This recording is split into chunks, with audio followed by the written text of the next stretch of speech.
চলো তোমাদেরকে দেখাই আমি গতকালকে বডি বাটার বানানোর সময় কি ভুল করেছি এবং কিভাবে ফিক্স করলাম।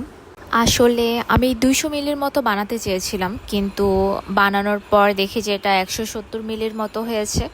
আমি সব উপকরণ এখানে দিয়ে এরপর অয়েল মিক্স করেছি, জোজোবা অয়েল, দেন সানফ্লাওয়ার অয়েল, দেন আরও কিছু 2-3 রকমের অয়েল।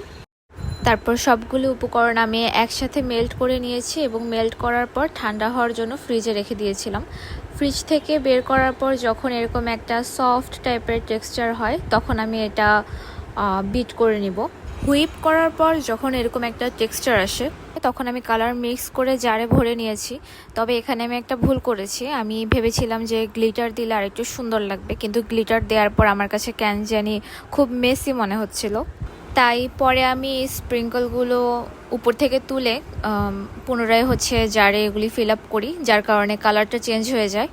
আর যেহেতু আমার কাছে বাটার খুব কম ছিল তার কারণে এটার টেক্সচারটা একটু সফট হয়ে গিয়েছে।